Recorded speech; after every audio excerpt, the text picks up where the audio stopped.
यह वीडियो आप सभी के लिए बहुत ही महत्वपूर्ण होने वाली है, क्योंकि इस वीडियो में हम लोग सीखने वाले हैं कि बिल्कुल शुरुआत से और सबसे आसान तरीका से गुणनखंड को किस तरह से बनाया जाता है। जी हाँ, इस वीडियो को देखने के बाद आपको इस तरह से गुणनखंड बनाने में कभी भी और कहीं पर भी कोई दिक्कत नहीं होगा। तो चलिए अब इस वीडियो को हम शुरू करते हैं। तो देखिए, इस तरह का जो भी गुणनखंड रहता है ना, यह मात्र 3 लाइन में बनता है। जी हाँ, इस तरह का जो भी गुणनखंड रहता है मात्र 3 लाइन में बनता है।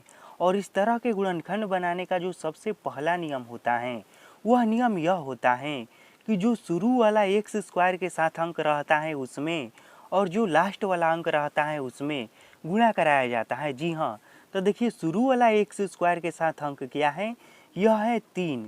और लास्ट वाला अंक क्या है, तो लास्ट वाला जो अंक है यह है -8। ठीक, इसमें हम गुणा कराते हैं तो यह क्या आ जाएगा, यह आएगा -24। इसको हम आपस में गुणा कराएंगे तो यह आएगा -24। ठीक, अब जो यह आया है ना -24, अब इसको इस तरह से हमें दो भाग में तोड़ना है। जी हाँ, इसको इस तरह से हमें दो भाग में तोड़ना है कि जोड़ने या घटाने पर, कुछ भी करने पर -10 आ जाए और गुणा करने पर वापस फिर से -24 आ जाए। जी हाँ, इसको इस तरह से हमें दो भाग में तोड़ना है कि जोड़ने या घटाने पर, कुछ भी करने पर -10 आ जाए, क्योंकि बीच में है -10 तो बीच वाला अंक आ जाना चाहिए और गुणा करने पर वापस फिर से इतना आ जाना चाहिए।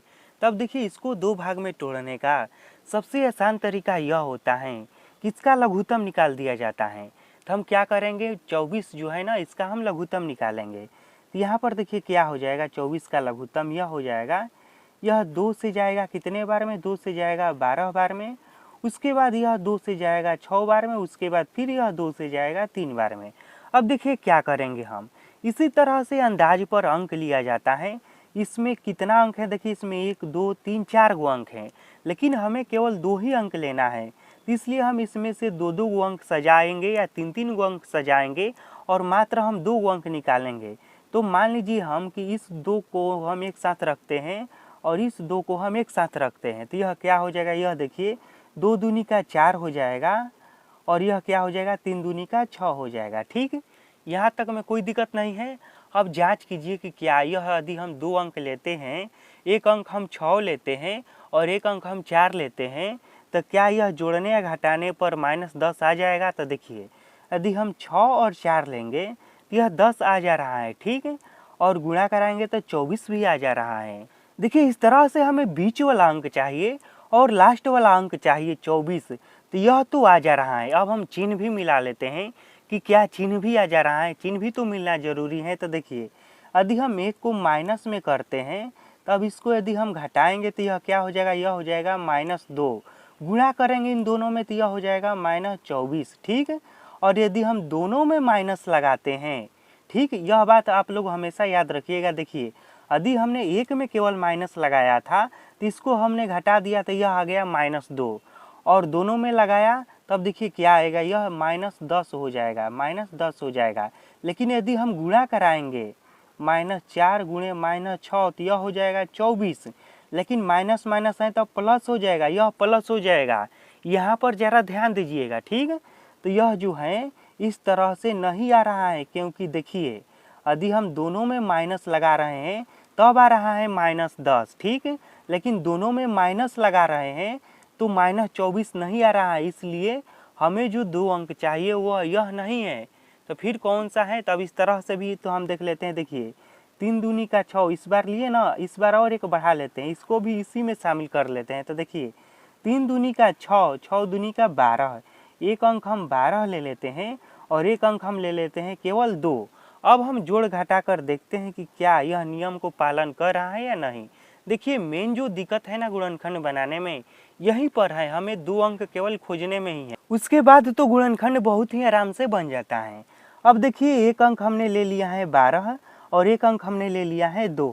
देखिए, इसमें हम गुणा कराएंगे तो 24 आ जाएगा। ठीक, यह आ जा रहा है 24, लेकिन इसको यदि हम जोड़ते हैं तो 12 इसी तरह से अधिक है, जोड़ने पर तो आएगा नहीं, घटाने पर देख लेते हैं।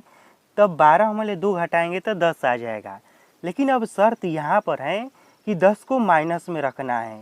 तो आप बताइए कि इसमें हम किस में माइनस लगाएंगे कि 10 माइनस में आएगा। तो देखिए बड़े वाले अंक में यदि हम माइनस लगाएंगे ना तो इसको घटाएंगे तो यह हो जाएगा -10, क्योंकि घटाव का नियम है कि माइनस और प्लस रहता है तो घटाया जाता है, लेकिन जो अंक बड़ा रहता है ना उसी का चिन्ह दिया जाता है। तो यहाँ पर 12 बड़ा है तो इसलिए हम 12 का चिन्ह देंगे 10। तो देखिए हमें जो 2 अंक चाहिए था ना वो मिल गया है, एक है 12 और एक है 2। देखिए कैसे, यदि हम 12 में 2 घटाते हैं तो यह आ जा रहा है -10। उसके बाद हम -12 में 2 से गुणा कराएंगे तो यह आ जा रहा है -24, क्योंकि ये कहीं माइनस का चिन्ह है इसलिए इस बार यह प्लस नहीं होगा, यह होगा -24। ठीक, अब देखिए इतना करने के बाद हमें क्या करना है, यह जो पहला लाइन है ना इसको ज्यों का त्यों लिखना है। उसके बाद क्या लिखना है, तो उसके बाद देखिए यह जो है ना बीच वाला क्या है, बीच में -10x है, इसको नहीं लिखना है, इसके जगह पर इन दोनों को हमें लिखना है। ठीक, तो एक बार हम लिखेंगे क्या, तो एक बार हम लिखेंगे -12x और एक बार हम लिखेंगे +2x। उसके बाद लास्ट वाला जो है ना -60, तो इसको हम लिख देंगे। अब देखिए इसमें कोई परिवर्तन नहीं हुआ है, इन दोनों को हम हल करेंगे ना तो इतना आ जाएगा। देखिए कैसे, 12x मले हम 2x को घटाएंगे तो यह आ जाएगा बीच वाला। ठीक, तो इसमें कोई चेंज नहीं हुआ है, इसी को केवल हम तोड़ के इस तरह से लिखे हैं। अब देखिए क्या करना है, पहला लाइन तो हमने बना दिया है, मैंने आपको शुरू में ही बताया है कि गुणनखंड जो है मात्र 3 लाइन में बनेगा, तो पहला लाइन हो गया है। अब देखिए 2 लाइन में क्या करना है, अब दूसरा लाइन में यह करना है कि इसमें दो का जोड़ा लगाना है। ठीक, तो इन दोनों का हमने जोड़ा लगा दिया है। अब इसमें जो कॉमन दिखाई देगा ना उसको निकालना है। तो देखिए इसमें क्या कॉमन है, इसमें तो 3 कॉमन है, क्योंकि 3 के पहाड़ा में 12 है तो 3 इसमें कॉमन मिल जाएगा।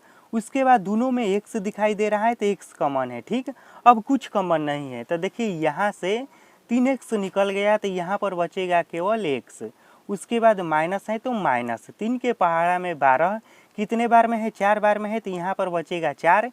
x तो हमने निकाल दिया है तो इसलिए यह नहीं बचेगा। ठीक, उसके बाद यह प्लस है तो प्लस। अब देखिए इसमें क्या कॉमन है, तो इसमें केवल जानते हैं क्या कॉमन है, इसमें 2 कॉमन है, क्योंकि 2 के पहाड़ा में 8 है तो इसलिए इसमें 2 कॉमन निकल जाएगा। तो यहाँ पर बचेगा केवल x, फिर यहाँ पर हो जाएगा माइनस, और 2 के पहाड़ा में 8 कितने बार में आता है, तो 2 के पहाड़ा में 8 आता है 4 बार में, तो यहाँ पर हो जाएगा 4।